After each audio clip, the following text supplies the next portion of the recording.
जय माता दी। स्वागत है आपका अपने चैनल दिव्या मंत्रा में।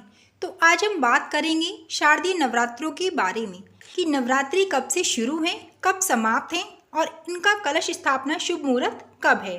तो इस बार शारदीय नवरात्रि की शुरुआत गुरुवार के दिन से हो रही है। ऐसे में माता रानी का वाहन पालकी होगा। मान्यताओं के अनुसार नवरात्रि की शुरुआत जब गुरुवार से होती है तब माँ की सवारी पालकी होती है। ऐसा कहा जाता है कि माता रानी का वाहन पालकी होना अशुभ संकेत देता है। वैसे तो माँ दुर्गा का वाहन शेर है, इसीलिए शेरों वाली कहा जाता है। परंतु नवरात्रि में जब माँ दुर्गा धरती पर आती हैं, उस दिन के हिसाब से माँ दुर्गा का वाहन बदल जाता है। और इस बार शारदीय नवरात्रों की शुरुआत सूर्य ग्रहण की साए में होगी।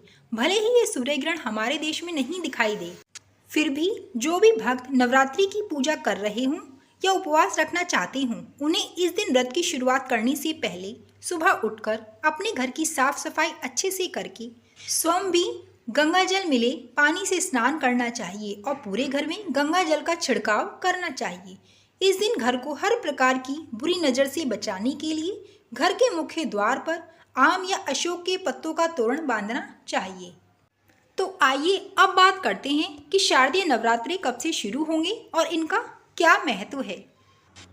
हिंदू धर्म में नवरात्रि का बहुत अधिक महत्व होता है। हिंदू पंचांग के अनुसार शारदीय नवरात्रि का पर्व 3 अक्टूबर 2024 गुरुवार से प्रारंभ होगा। शारदीय नवरात्रि का पर्व 11 अक्टूबर 2024 को समाप्त होगा। आइए जानते हैं कलश स्थापना। नवरात्रि के 9 दिनों में माँ के 9 रूपों की पूजा अर्चना की जाती है। माँ को प्रसन्न करने के लिए भक्त व्रत भी रखते हैं। धार्मिक मान्यताओं के अनुसार नवरात्रि के दौरान विधि विधान से माँ दुर्गा की पूजा करने से सभी मनोकामनाएं पूरी हो जाती हैं। आश्विन मास में शुक्ल पक्ष की प्रतिपदा तिथि से शारदीय नवरात्रि शुरू हो जाते हैं। हिंदू धर्म में नवरात्रि का बहुत अधिक महत्व होता है। हिंदू पंचांग के अनुसार शारदीय नवरात्रि का पर्व 3 अक्टूबर 2024 गुरुवार से प्रारंभ होगा। शारदीय नवरात्रि का पर्व 11 अक्टूबर 2024 को समाप्त होगा। कलश स्थापना। नवरात्र के पहले दिन कलश स्थापना का विधान है। इससे देवी प्रसन्न होती हैं। कलश में ब्रह्मा, विष्णु और महेश और मातृगण का निवास माना जाता है।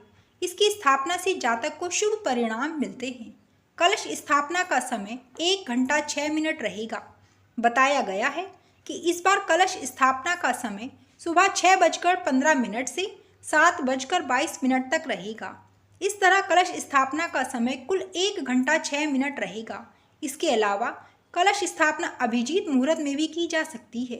अभिजीत मुहूर्त सुबह 11:46 से दोपहर 12:33 तक रहेगा, यानी 47 मिनट का समय मिलेगा। पालकी में आ रही है माता रानी। बताया गया है कि नवरात्र संस्कृत का शब्द है। इसका अर्थ 9 रात है। इन 9 दिनों में उपवास रखकर दुर्गा देवी की पूजा की जाती है। दुर्गा सप्तशती का पाठ, दुर्गा स्तोत्रम और दुर्गा चालीसा के साथ रामचरितमानस का भी पाठ किया जाता है। भक्ति भाव से आराधना करने से दुर्गा माँ प्रसन्न होती हैं। बताया जा रहा है कि इस बार माता पालकी में आ रही हैं। नवरात्र की शुरुआत गुरुवार अथवा शुक्रवार से होती है, तो माना जाता है कि माता पालकी या डोली में आ रही हैं। सभी भक्तों को हमारे चैनल दिव्या मंत्रा की तरफ से नवरात्रों की बहुत बहुत शुभकामनाएं। और ऐसे ही धार्मिक तथ्यों से जुड़े रहने के लिए हमारे चैनल दिव्या मंत्रा को सब्सक्राइब करना मत भूलिएगा।